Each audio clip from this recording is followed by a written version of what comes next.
Hello, it's Musa once again, another League with Devoted Elves. In Discord, you asked me to be a bit more upbeat, to be a little bit more of my root self, so this League is probably going to be a bit more arrogant. In advance, I'm telling you, I'm sorry if you feel that I am offending anyone. That's not what I want to do. But people ask me to be a little bit more spicy, a little bit more Greek, if you want to say so, because I cannot speak like that as a true Greek. I'm actually going to try to be a little bit more myself. So let's get started. So once more, the disclaimer, I'm not trying to be arrogant because it's very easy to be arrogant when you're doing a playback recording. It would be better if I was arrogant or a bit more rude, if you could say, if I'm playing against you face to face in real time. But I don't record on Twitch. It's very difficult for me with my program. Anyway, I see the opponent's playing a polluted delta. I don't know what to do. I only have one plan at this point. I'm going to cast my Priest of Titania and go on from there. If it gets countered, we'll see how it goes. They don't do anything right now. Polluted delta, what are they going to fetch? I still don't know what they're doing. I see a Flooded Strand in the graveyard. I still don't know anything. I see white, and my first thought, as always, is Goryos. A deck that I used to hate. It's better right now, but still, when they're keeping hands, just let's say sneaky hands with Solitude. You see like that here? Nobody likes them when you're doing that. With Ephemerate, it's actually the only plan as it is right now. It's the only way they can actually beat us. These are the tricky hands. So my plan's going to be, just because I know that the Solitude is going to get Ephemerated next turn, I'm actually going to get my Safekeeper. And I'm going on from there. I'm not in a very good spot, but I have nothing else to do. So they're going to Ephemerate the Solitude, they're going to target the Sylvan Safekeeper, and I'm going to do a goofy Musa, and I'm going to mess up, and I'm going to concede at this point, because I realize that I completely gave up on the game. The rest of the game doesn't matter. If I had one chance of winning, I threw it away on my own. That's it. I will speed up the rest of the game, and we're going to sideboarding when actually it gets a bit more interesting. Post-sideboard, the cards that I'm always afraid of is Wrath of the Skies, as I've said, and Solitude. The rest I can deal with. And that's what I'm going to fight. This hand is perfect. It has the combo. What else do I want? Nothing. I just want the opponent to stay out of my hand, but this seems impossible at this point. They take away the Rager's Rhythm, which pretty much shows that they maybe have a removal for a Devoted Druid. If I untap with my Heroic Intervention, I will be in a better spot, but this is not granted. I have no reason not to attack. I have a Heroic backup. The Heroic, which they know, by the way. So it's up to the opponent to do what they need to do. And at this point, I don't need to rush, do I? I have nothing going on. I don't want to fetch something with my Nature's Rhythm, tutor for something that's not going to give me the win. This looked like a win, doesn't it? This Court of Calling, you know, the instant speed tutor that everyone doesn't want to have in the deck. Yeah, that card, you can see it over here.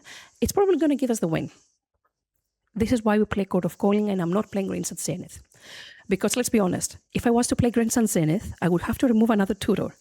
And Nature's Rhythm, only crazy people would remove it from the deck. Court of Calling would be the card to remove. And I ain't doing that. So here we go. The opponent has 5 cards in hand, which means that they probably have either a Solitude or they could also have a Force of Negation, which they did not. I didn't go for the Vizier here, but the deck was nice enough to draw the Vizier for me, as you can see, and I'm happy with that. The opponent wants to delay their death, which I'm fine with that. I don't know, I just see dead people. Yeah, you can consign that. This doesn't kill me, this doesn't do anything to me. 5. What smells like a Solitude, and it is a Solitude. You know what it is, a Solitude. It's obvious they have Solitude in their hands. Nobody expected that. Oh, yes, we did. It's okay. I'm going to pump once, just in response. To have enough for lethal. I obviously bounced back my Temple Garden, because this way I can path whatever they block with. Especially, for example, that Solitude that makes them gain life. That one. But once again, no, actually I went for the Devoted Druid. I had patience. I didn't need to have patience. I mean, after the mess up of the first game, yeah, I'm not going to be doing that again. Now the opponent thought that I was probably brain dead and I wouldn't be able to do anything. They've seen my hand. They know that I have a Path of Exile already wrote. The thought seized me, so they knew what I had. And still they decided to try to Ephemerate. that wasn't happening. And that's game. Let's go to the third one. So game number 3, we're starting second. This hand I would have kept if I didn't have the one off Cavern of Souls, because it's one of the 2 cards in the deck that Cure Ranger cannot bounce back. So here's the little cub again, a very good card. I don't have a very great hand, but because they do play Thought Seizes, I don't really want to go very low. Here I made a choice of playing Priest. The reason for that is the badge, the cub, Mole. It's very difficult for me to say the name. So here we go. We'll let them draw cards. I'm actually going to play Devoted Druid here. Subtlety, I don't need the Devoted Druid. I already have a Priest of Titania. Why did they even subtlety that? Does it make sense to anyone? I don't know. There are some people that play Goryo's decks. Maybe they could tell me, but I don't see one single reason why you want to subtlety your ephemerate your subtlety. I guess they're trying to kill things. So here I made a choice of eroding my Elvish Mystic in order to get the second land and go on from there. Because here I made a choice. There were many choices during this game, and I don't know if I made the right ones. They have 3 cards in hand. If I play the Void Mirror, I wouldn't be able to pitch the Endurance, which is the reason why I didn't do it like that. Quantum Riddler, Grizzlebrand. I'm fine with that. I'm not that fine with that anymore. I still feel okay with it. Zuri. Obviously, I'm not casting Void Mirror without any green cards in my hand, and because I won't be able to do much. 3 cards, I'm going to Endurance, take away the graveyard. And they have another one. Does it feel to you like I threw away the game? It does to me. And I'm pretty sure I made many bad choices. Here, obviously, I'm dead. I can see the death in my eyes. I still thought that maybe the opponent was silly enough not to go for the kill, but they were not. They actually did it. And so we lose this game. So we're stopping here. What do you believe was the mistake in this game? I think I know what it was. You tell me what you believe it was. I give you a few minutes to think about it. It was I should have eroded that Psychic Frog ages ago, but I wanted to keep my road for a Solitude, an Ephemerated Solitude, which would actually be loss on the spot. If I had got rid of that Psychic Frog when it actually had the mana up that turn, I would be way, way, way better. Instead, for example, for going for my Elvish Mystic in order to get the extra land, I should have eroded the Psychic Frog, and the game would be so much different. Thank you, Musa, for throwing away the game, and let's go to the next match. Next round, what do we have here? The thing about the playback is that I don't even remember anymore what I faced and in what order most of the times.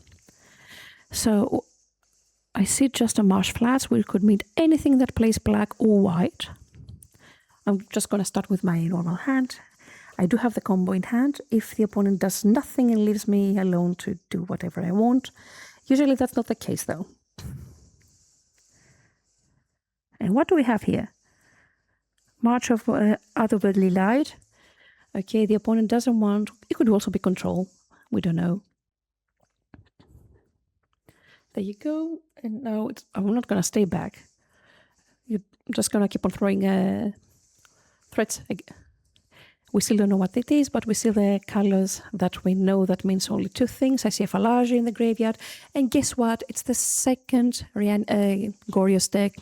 Second graveyard head deck. And yes, this is why I do play Endurance in the main. For the few people that keep asking me, why do you keep Endurance in the main? It does nothing. Yeah. Do you want to have a discussion with me about that? I don't think so. So here I'm trying to play a bit safe. Playing the cub was for free. So I'm actually going to play the cub, and then I'm going for the Nature's Rhythm for 2 in order to try to get my Vizier and go off. If the opponent does nothing, obviously. The opponent let me cast the Vizier, so after that they can't really do much because I also have a Cord in hand in case they try to pitch something to cast a Solitude. I've got it. I've got my back with a Safekeeper. And that's it. You know what's happening. Azure is coming on board and it's finishing the game, and we're going to game number 2.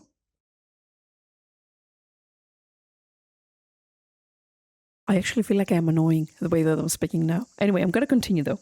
I promised I would do it with this type of talking, and I'm going to continue doing it. Why do I keep this hand? Because it has a Soul Cauldron. I have everything in order to create mana. I just need a payoff. And Windswept Heath actually helps you with a Lush Portico to get what you need. We just have to dodge a turn 2 Atraxa, the things that nobody likes to face. That. I don't know how possible that will be.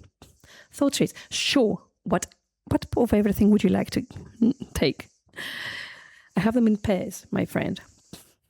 End of the turn, Windswept Heath into a Lush Portico. What am I going to get? Yeah, I'm going to keep that Erode on top. They only have 4 cards in hand. Here I'm going to try to cast Devoted Druid.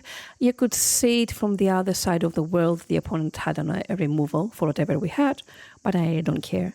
I just wanted them to spell snare that. I wanted that removal out of their hands for a very specific reason. But they cannot keep removing everything I have.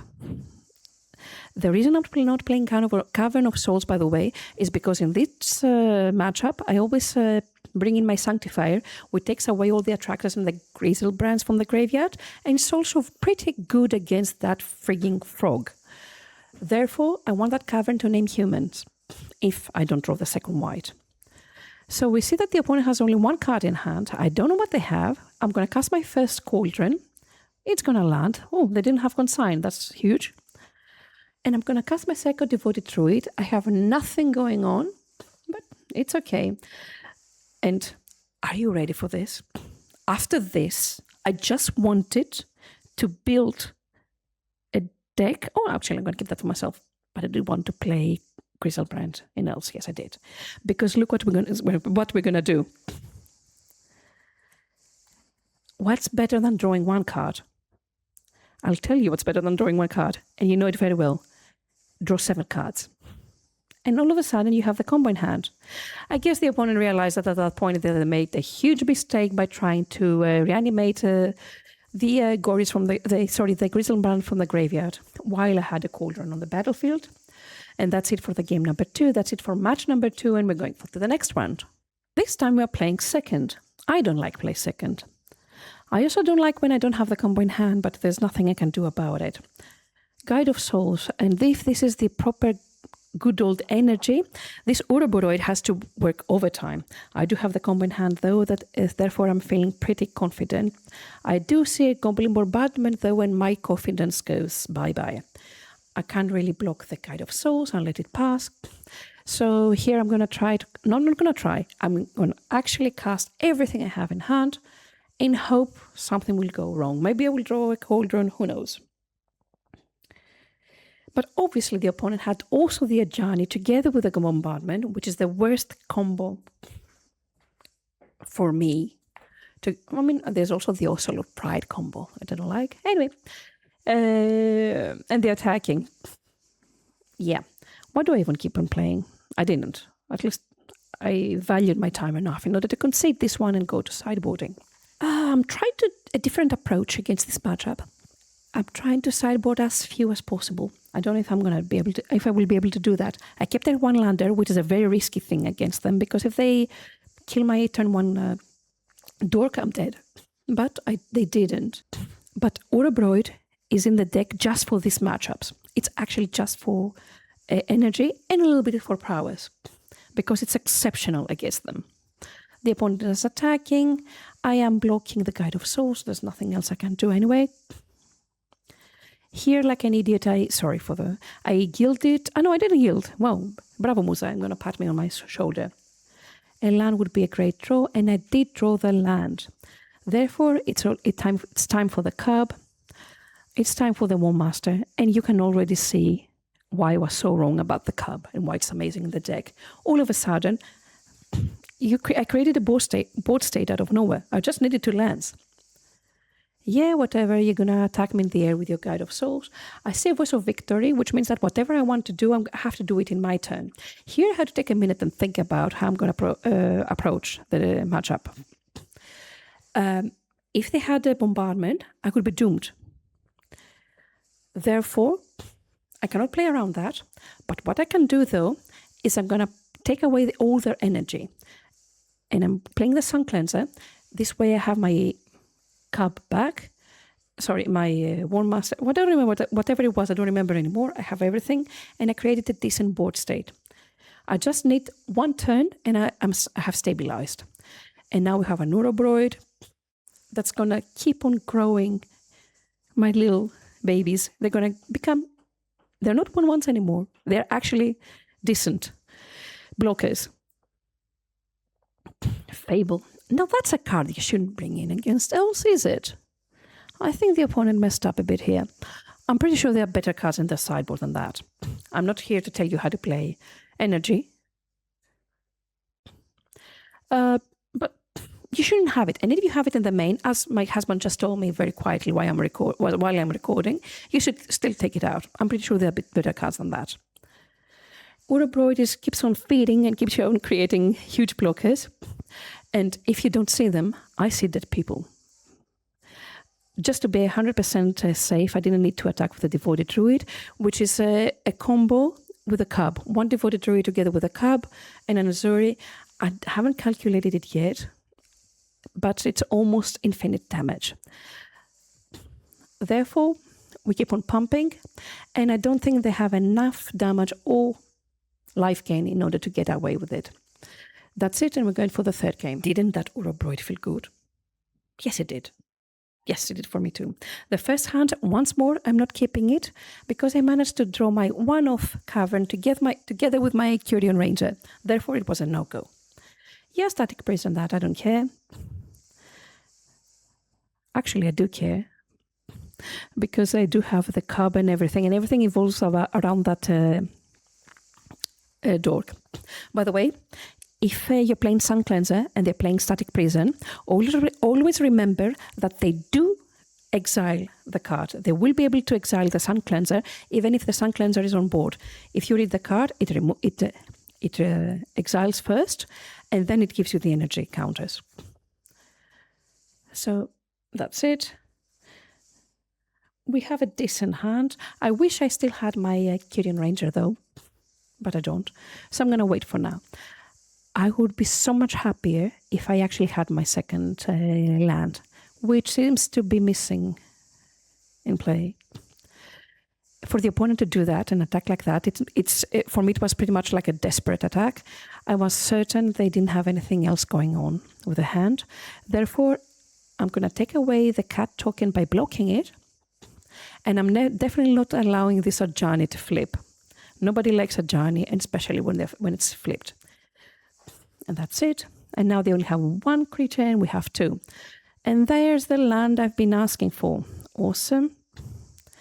Here I decided to play the other land tapped. I mean, yeah, I could go down to 12, but I decided not to do so. So right now we have mana. We just need an out. I should ask for more things like that. There we go. Here, by the way, you see that I don't have much time. Sometimes Magic Online feels a bit laggy. Is it only me? Or do others have problems with that too? I don't know. So first I'm going again for Urobroid because it was really nice what happened in the previous game. Second of all, I'm getting a Skyclave Apparition because the last thing that I want, and the only way of them actually beating me at this point, in my eyes, is actually creating a huge board state with tons of little cats. I'm a dog person and I'm not gonna allow that. That's it. Another Agavan. We don't care about that. What we do care though about is an Urobroid that's growing bigger and stronger and can't do anything.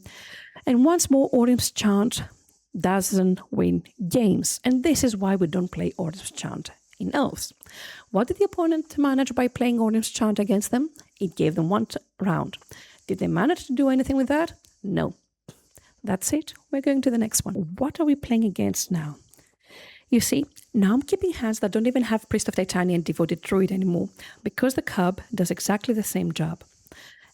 Exactly, almost the same. And what's better than a cub together with a dork? Cub together with a Curan Ranger. This is ecstatic, in order not to use another word. Look what's going to happen here. One cub. And then I'm going to play the War Master, because I want to start creating tokens next turn. The opponent is on Affinity. I like to chew on Affinity. I despise losing to Affinity. Even though I don't run Fracturing Gusts anymore, I plan on killing them pretty fast and effective. That's it. I have 2 more mana, another cub, 1 cub, 2 cub, 3 cub, 4. No, 3 cubs, it's enough. Now we have a forest that taps for 4 mana. Isn't that good? They're tapping, they have a little token, but we don't care about that. So, under normal circumstances here, I would actually be afraid of, for example, Grafdigger's Cage. But it was more than obvious that the opponent wanted to get the claws of kicks in order to have the combo together with the weapons manufacturing. This is why I let them do that. And the reason I'm letting them also kill my War Master, by the way they're playing, for me, it's almost obvious that they have a Metallic Rebuke in hand. But I don't really care about that. I can coordinate of their turn for 3 and get my Azuri, which they couldn't even kill if they wanted to, because I could tap and untap my lands, let alone my elves, in order to pump. Here the opponent was taking their time. If you see also the time on the top of on the left, they were trying to find a way to stop me from creating so much mana. Whatever, yeah, go kill a cub. But just 3 cubs together with just mana dogs and an Azuri finished the game. That's amazing, isn't it? Yeah, this card might be good. And I don't really want to spend 350 euros for the new upgrade for the deck. Oh my god, this hurts. Let's go to sideboarding. Sideboarding, we have pretty normal things. There's also a discussion about playing Void Mirror when you're playing first, but because I'm playing second, I'm not going to play Void Mirror. Now, here's the moment. There. Did I pause it on time? No, I didn't pause it on time. The way they play their hand, they only have 2 cards in hand. I paused it a bit late, but it's okay. I had to Force of Vigor. What did I exile? I exiled my Sylvan Safekeeper. I mean, I have only 1 land. Do I really want to kill that land? No. It was also debatable to get rid of my Nature's Rhythm, but I went for the Safekeeper, because this is actually a bit closer to assembling a combo. The way they played it, it was more than obvious they had no color and they were trying to deploy the hand. So with the Mox Opal on the stack, I'm going for the Uza Saga, definitely. I tried to aim topmost crypt.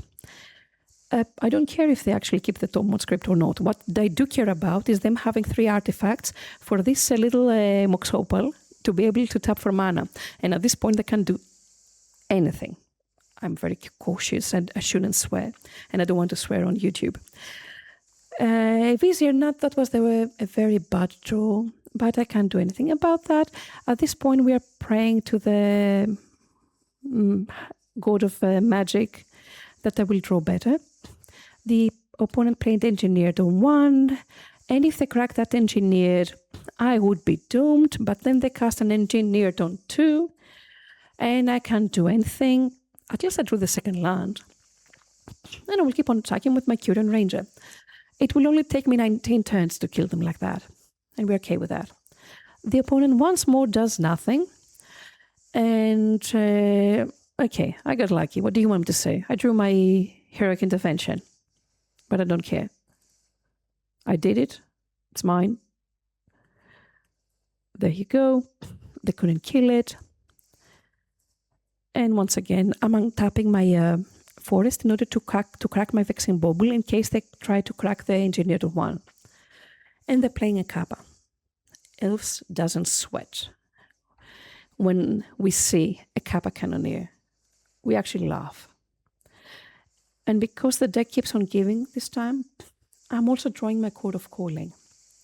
End of their turn, by the way, I cracked my Vexing Bauble. At this point, they had 0 cards in hand and they had no reason to keep it. even an unblockable Kappa Cannoneer does nothing. But first, before I do anything with my cord, I want to stabilize the board and make sure that they cannot crack those two engineered explosives. So with the cord I'm getting my Elf, I have all the time in the world in order to block them or do whatever. They're just attacking for 5/5, whatever. I was very high in life total. And we're going on from there. And we just need one more turn to finish the game. Even if they make it unblockable next turn, it's nothing. Yeah, whatever, cast the Pinnacle Emissary. Sure, cast that too. You have no cards in hand, you can crack the Mistress Bauble, and I see once more dead people. You can take that Kappa Cannoneer home. We don't care about Kappa Cannoneer when we're playing Elves. That's it, you know what's happening. Vizier, I actually wanted to go for a faster kill, so I'm just going to get with my Nature Rhythm from the graveyard or from the hand, I'm going to get my Azuri and kill them like that. And we're going to the last round. Last round, what are we facing this time? Oh yeah, I know what we're facing this time. The opponent mulligan down to 5, another polluted delta. Usually this means a blue tech. Is it another Goryos? No, it's not another Goryos. Faithless Looting. Guess what, Pondfrog? Yes, I'm mentioning you here. Guess what an endurance does that I'm always running in the frigging main? Yes, this is why we're running it in the main. I cannot remove that endurance from the main, okay? Everyone's playing Reanimator or Goryos. I can't do that. Whatever, kill my Devoted Druid, I have more where they came from. Badger, this was not the right play, by the way. I should have put the counter on the Lush Portico in order to be able to, surveil whenever they kill my Lush Portico. But it's okay. You love me. The opponent's going to play 3. Another Faithless Looting. They're really trying to find something. I see Force of Negation, I see an Atraxa, so I see a very different Reanimation deck. They have 2 cards in hand, because at least compared to the ones that I'm used to. Have I told you enough times in order to understand how good Curion Ranger is with Badger, with the Cub? In case I haven't told you enough times, I'm telling you now. Another Faithless Looting. The opponent is obviously looking for something. They're trying to find the Goryos. And guess what? Guess what card we're going to cast? We're going to cast an Endurance. Yes. And guess what card won the game? Again, an Endurance. Yes, you should play that card in the main. By the way, because they kept a blue mana up, I was also prepared for a Spell Pierce. And in that case, you just bounce the forest back and tap the Cavern of Souls, which is a very nice, cute little creature because of the cub, and you pay the 2 extra that you need to pay for the Spell Pierce. That's it. We're going to sideboarding. Last match, last round. Let's do it. We kept a 1-lander just because I have an Endurance and I have a very beautiful Gatha Soul Cauldron sitting in my hand. If this Curion Ranger gets removed from the game, then I'm doomed. So we hope that it won't get removed. The opponent doesn't seem very eager of removing it, but they do keep a blue mana up, which in my eyes seems like they have the spell pierce. Therefore, I'm going to I'm going to cast my Priest of Titania going from there. But can you see how much better the hand is now that we have the Cub and the Ranger and the Priest and everything? There we go. So 1-3, untap. Did I do it the right order here? I don't want to find out right now. I'm gonna turn this into a creature. I'm gonna cast the Disruptor Flute in order to stop the frog. The opponent is gonna consign, so they don't even give me the chance of paying for the Spell Pierce. But I'm fine with that. I don't even need to cast the Cauldron at this point because I have Endurance in hand. And guess what? This Endurance is going to win the game. Yeah, you can give it flying. Whatever they have flying, I will let them attack this turn. They didn't want to attack, so I'm fine with not losing life. It's up to them anyway. I feel very confident at this point that I'm going to win this match. I have everything I need. I have my instant speed tutor in the Eyes of a Court of Calling. I have the kill on the battlefield with the Priest of Titania together with an Azuri. Emperor does nothing again. There's no creatures left. I have the Cauldron on the battlefield, a second Graveyard Hate and Resilience piece. And how do you want to kill them this time?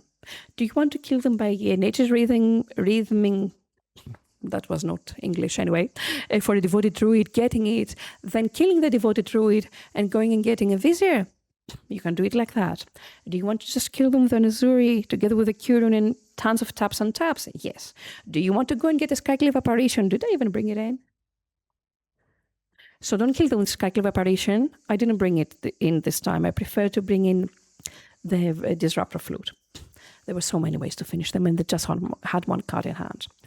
Do you want to cast Sanctifier, just to make sure they won't be able to cast anything from the graveyard? So be it. They were dead. That's it for the league. It was a quick one.